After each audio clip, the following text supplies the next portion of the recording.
पुण्याजवळ 35 ते 36 किलोमीटर अंतरावर असणाऱ्या नसरापूर येथे नानासाहेब पेशवे यांनी इसवी सन 1749 मध्ये बनेश्वर हे देऊळ बांधलं। त्यासाठी पेशव्यांना त्या काळी 11,426 रुपये 8 आणे आणि 6 पैसे इतका खर्च आला। देवळाचा सोपा 3 खणांचा आहे।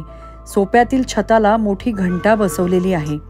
देवळाच्या परिसरात पाण्याची 2 कुंड आहेत। एका कुंडाजवळच नंदी मंडप आहे आणि येथील शिवलिंग हे स्वयंभू आहे।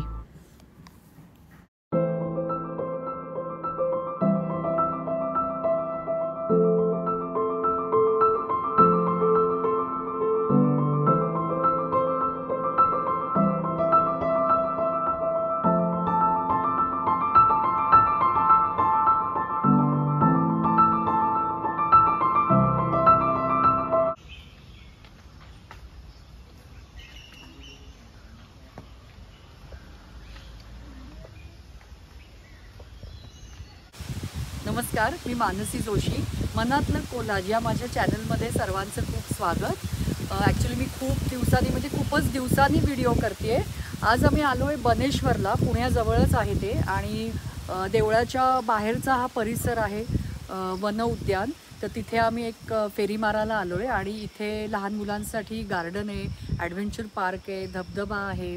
तर असं इतकं सुंदर आणि स्वच्छ परिसर आहे हा सगळा।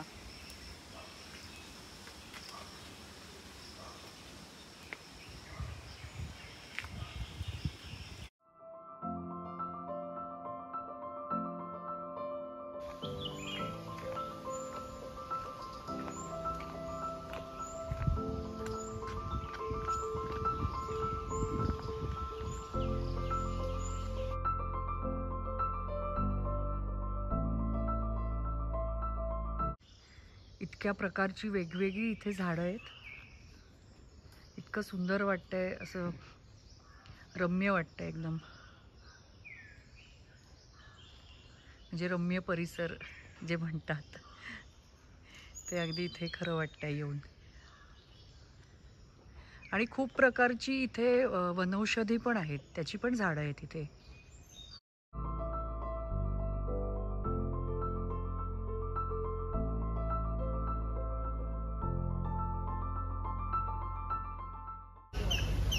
बनेश्वरवरून निघालो आणि मग वाटेत येताना लंचसाठी थांबलो आहे। कैलास गार्डनमध्ये आलो आहे। पिठलं भाकरी, मिसळ,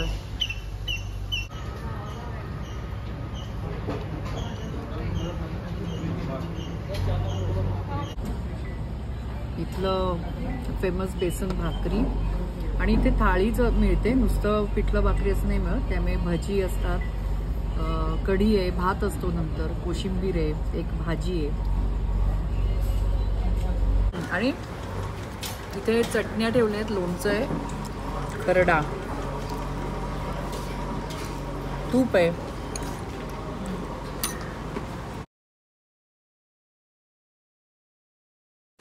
लंच झालं आत्ता आमचं, आणि आता मी आजचा हा माझा व्हिडिओ इथेच एंड करते।